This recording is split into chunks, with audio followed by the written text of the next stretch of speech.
بعد أعوذ بالله من الشيطان الرجيم بسم الله الرحمن الرحيم صلى الله على النبي المجيب عليه صلى الله عليه وسلم صلاة وسلاما عليك يا سيدي يا سيدي يا رسول الله.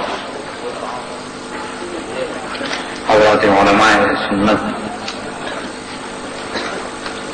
اور ہمارے درد رکھنے والے سنی بھائی، آپ کے شہر میرپور خاص میں آپ کی ضلعی تنظیم سنی تحریک کی جانب سے عظمت اولیاء کانفرنس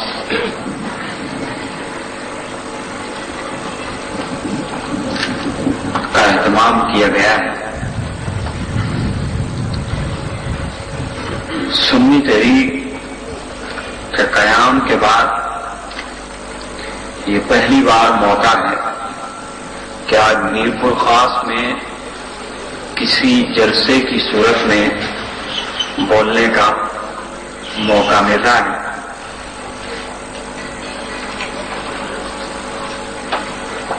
اولیاء کرام کی عظمت اور ان کی شان پر یقیناً ہمارے علماء اہل سنت نے جو یہاں تشریف فرما ہے مدلل اور تفصیلاً اس پر بیان فرمایا ہوگا.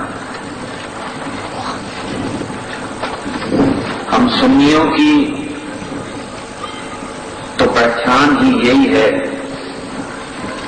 کہ یہ حضور علیہ الصلوۃ والسلام، صحابہ کرام اور بزرگان دین کا ادب و احترام ہی کی وجہ سے جانے جاتے ہیں، ورنہ ہمارے شہروں میں، ہماری آبادیوں میں کہنے کو تو سنی بہت ملتے ہیں اور وہ یوں سرکار کی شان میں جلسے بھی کرتے ہیں، صحابہ، عظمت صحابہ کے نام پر جلسے اور جلوس کا اہتمام بھی کرتے ہیں،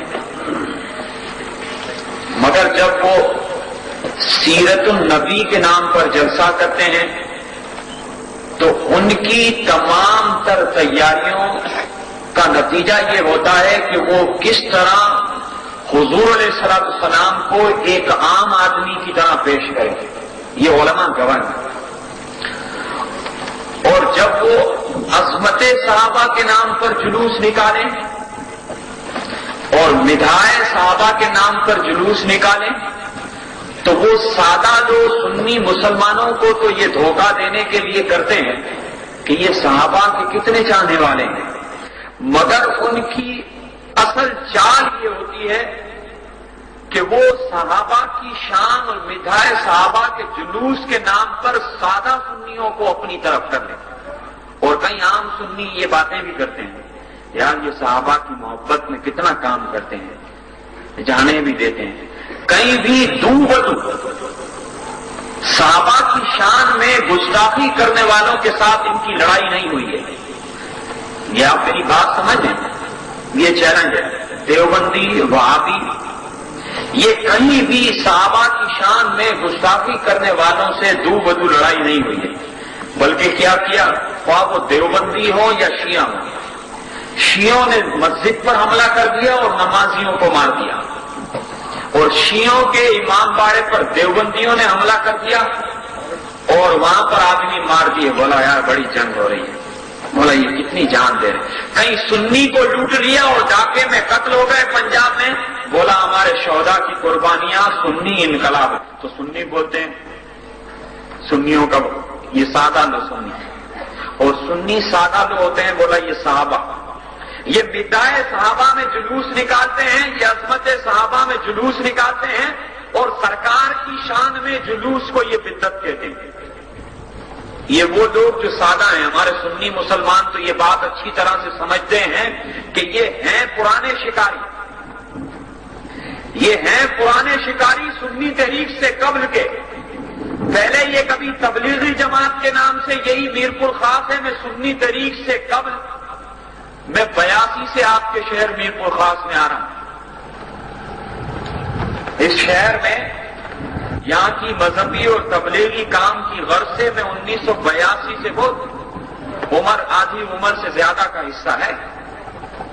تو یہاں اکثر مساجد میری معلومات کے مطابق ایسی ہوتی تھی. جب میں 18 سال 17 سال پہلے آپ کے شہر میں آتا تھا تو مسجد سنیوں کی ہوتی تھی اور امام یہ دیوبندی گھسا ہوا ہوتا تھا, جو اس بنیاد پر کہ وہ چھپ کر آتا تھا زیادہ.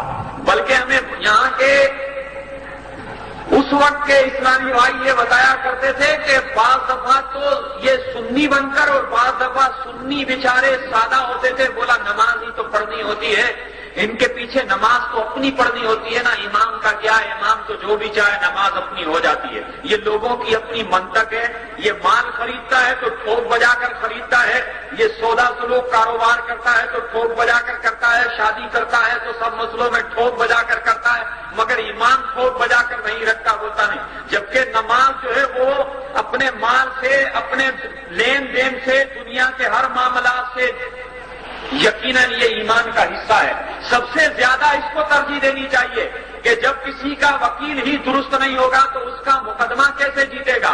تو یہ میرپور خاص جو آج سے میں آج ہو سکتا ہے ماحول بدل گیا ہو, آج کے یہاں کے حالات بدل گئے ہوں, ورنہ جب میں 18 سال قبل 17 سال قبل آتا تھا تو کہاں مساجد سنیوں کی ہے, دیوبندی امام سنی بن کر آئے ہیں. اور اب کئی مساجد ایسی ہوگی جو کل وہاں صلاۃ و سلام ہوتا تھا, حضور غوث پاک کے جناب والا ترانے گائے جاتے ہوں گے, حضور غوث پاک کی 11ویں منائی جاتی ہوگی, مگر آج دیوبندیوں نے قبضہ کر لیا ہوگا. تو یہ انتظامیہ بھی سمجھتی ہے, اکثریت ان کی ہے, مساجد ان کی ہے, یہ کام کرتے ہیں. یہ سنی بھر کر انتظامیہ کے ساتھ جاتے ہیں. جیسے آج بھی اس جلسہ کرنے میں دقت ہوئی ہوگی, مانا ٹی سی ایسا نہیں کرتا ہوگا, ایسی ایسا نہیں کرتا ہوگا, تو پولیس والوں میں یہ گھسے ہوئے ہوتے ہیں اور یہ روب دبدبا جماتے ہیں. یہ وہ وقت اور تھا کہ سنی جناب والا یتیموں مسکینوں کی طرح تمہارے سامنے ہاتھ باندھ کر کھڑا ہوتا تھا, کبھی سلام کے مسئلے میں کھڑا ہو جاتا تھا. ہماری مسجد میں دیوبندی آ گئے ہیں, سلام نہیں پڑھنے دیتے, کبھی وہاں بھی آ جاتے تھے, ہماری آبادیوں میں تبلیغ کرتے تھے اور ہم اے سی کے دفتر کے بعد, ڈی سی کے دفتر کے بعد انتظار کرتے تھے. آج یہ پہلی بار جلسہ کر کے جا رہے ہیں. ہم یتیم و مسکین نہیں ہیں. ہم نے سنی تحریک کی بنیاد اسی نقطہ پر رکھی ہے کہ جب آج سے قبل, سنی تحریک سے قبل جب ہماری مساجد پر لوگ قبضہ کرتے تھے, سیرت کے نام پر جلسے کرے تھے, صحابہ کی شان میں جلسے کرتے تھے, فضائل شیعوں کے خلاف بولتے تھے, مگر سنیوں کی عبادت گاہوں پر قبضہ کرتے تھے, ہماری آبادیوں میں ہمارے خلاف تقریر کر کے جاتے تھے. انتظامیہ کے لوگ دیوبندیوں سے اس لیے ڈرتے ہیں, انتظامیہ کے لوگ پولیس کے کارندے وہابی دیوبندی اور شیعوں سے اس لیے ڈرتے ہیں کہ وہ مذہب کے نام پر پورے ملک میں قتل و غارت گری کرتے ہیں, دہشت گردی کرتے ہیں, مساجد میں جناب والا قتل و غارت گری کرتے ہیں, امام باڑوں میں قتل و غارت گری کرتے ہیں. سنیوں کا دامن اس سے پاک ہے. سنیوں کا دامن پورے ملک میں اگر ثبوت دے دو کہ اس طرح قتل و غارت گری کی ہے, ہم میرپور خاص میں بلکہ پورے پاکستان میں سنی تحریک کا کام کرنا بند کر دیں گے. پھر بولتے ہیں جلسہ اس چوک پہ کرو, نہیں ادھر نہیں کرنے دیں گے, ادھر نہیں کر دیں گے. ڈی ایس پی کی حیثیت کیا ہوتی ہے؟ ہم سے پوچھ, جب ہم نے کام شروع کیا ہے تو ڈی ایس پی کیا, تجھ سے بڑے بڑے ہمارے شہروں میں جو یہاں سے خطرناک شہر سمجھا جاتا ہے, وہ ہمارے گھروں پر, ہمارے جناب والا دروں پر کتے بلوں کی طرح بیٹھتے ہیں کہ جناب سر کہاں سے نکالیں گے, کدھر سے نکالیں گے. میرپور خاص کے سنی کوئی یتیم و مسکین نہیں ہے کہ 1-2 کا ڈی ایس پی ہمارے جلسوں کو ادھر سے ادھر کرنے کے بارے میں سوچ لے.